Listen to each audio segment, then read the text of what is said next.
Beatrice has always endured her family's humiliations during the Christmas holidays in silence. But when her father forces her to serve as a maid in front of all the guests while her sister receives expensive gifts, something inside her breaks forever. What the family doesn't know is that Beatrice has secretly built a financial empire that is about to change everything. Sometimes the best revenge is served as cold as December snow.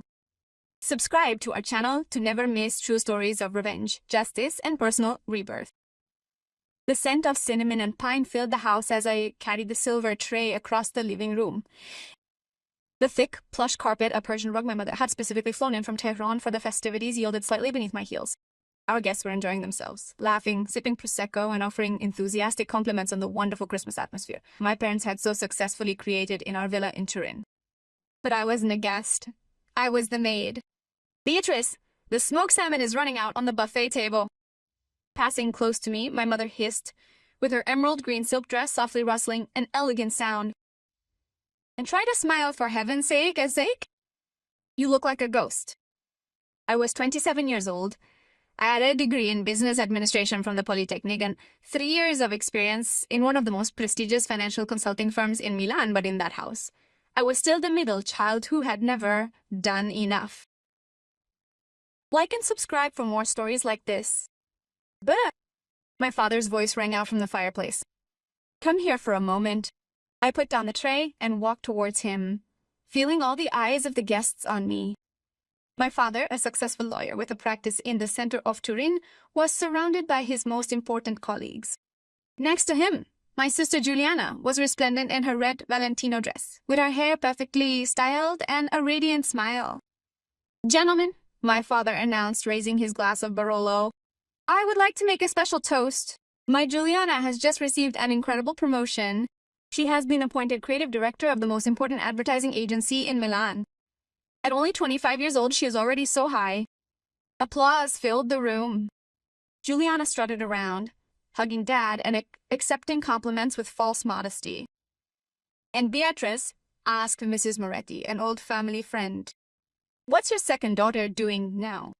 The silence that followed was deafening. My father cleared his throat. "Beatrice works in finance. Not nearly as thrilling as Giuliana naturally, but it is a stable job." His dismissive tone hit me like a slap in the face. "Now, Bea, please go into the kitchen and help with the dessert. The guests are waiting." I returned to the kitchen with burning cheeks. I was cutting the pandoro cake when I heard my mother talking to a friend in the adjacent room. "You know, Beatrice has always been the difficult one," she was saying. "Not as brilliant as Giuliana, not as charismatic as our son Marco. She's just there. She works hard, sure, but without that special spark. Frankly, we're worried she'll never find a husband. Who wants a woman like that?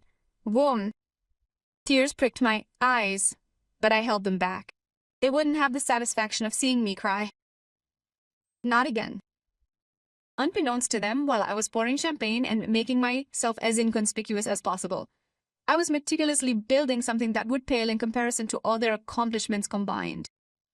3 years earlier, I had started investing my savings in the stock market. None of it is family money, nor an inheritance. It's all my hard-won salary. Every evening after my workday ended, I diligently studied, focusing on analyzing current trends and researching new companies in the tech and renewable energy sectors. With my first investment, I achieved a 300% return. The second yielded a 450% return.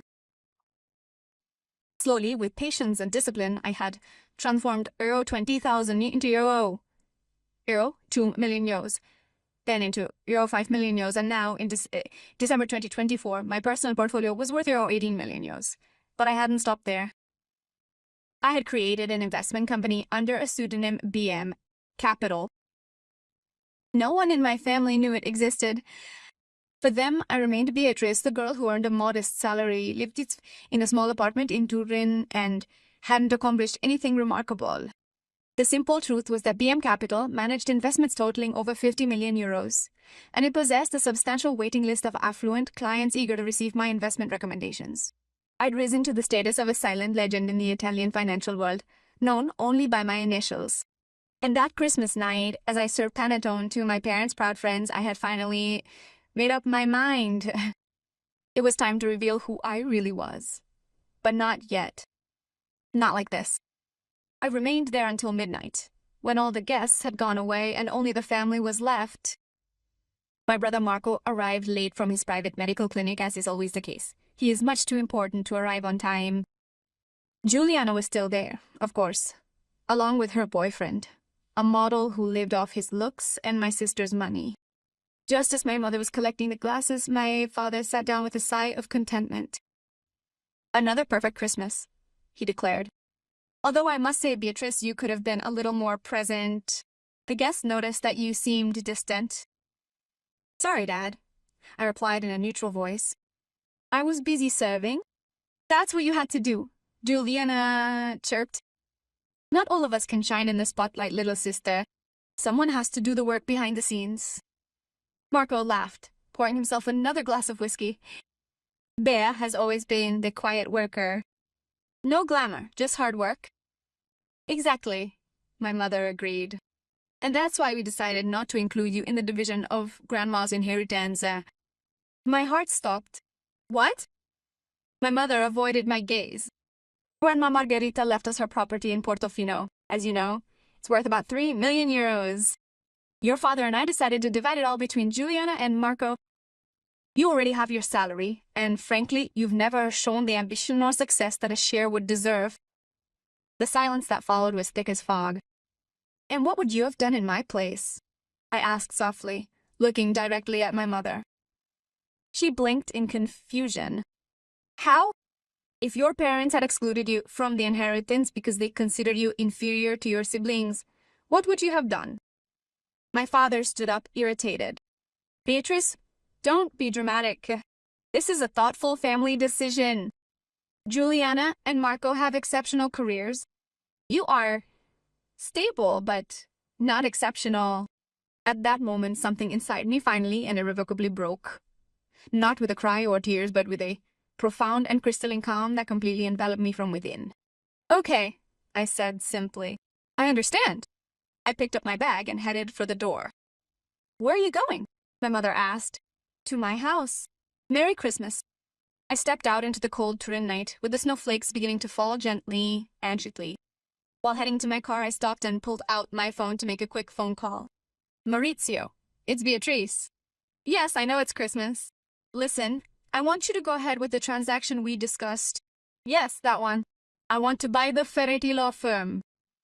The Ferretti law firm was the firm where my father worked. Had been struggling financially for months, and I knew about it because one of the partners had secretly reached out to me through BM Capital seeking investors. Also, Maurizio, I need you to get a majority stake in the advertising agency where my sister works right away, please. "Yes, I have the funds. Proceed immediately." Write in the comments what you would have done, and don't forget to subscribe. Over the next few days, while my family continued to ignore me, I put into motion a plan that I had meticulously prepared.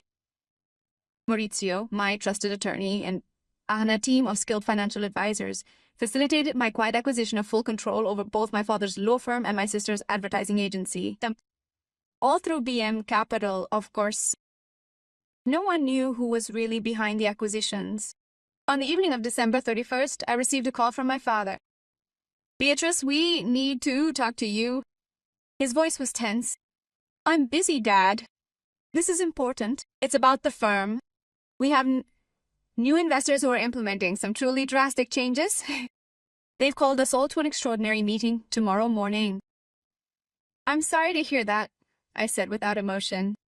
"I hope everything works out."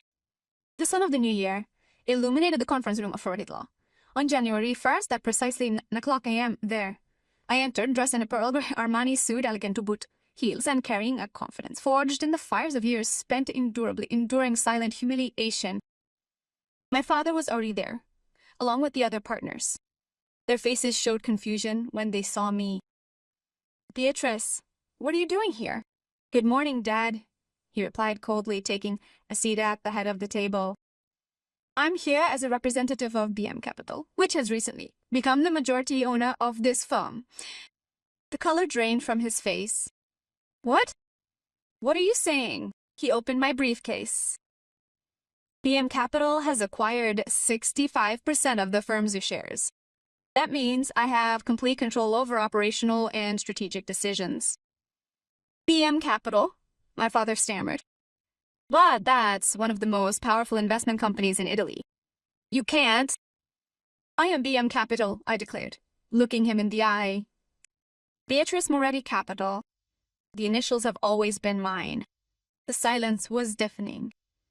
Impossible, he whispered. You work in a small consulting firm. You don't have that kind of capital.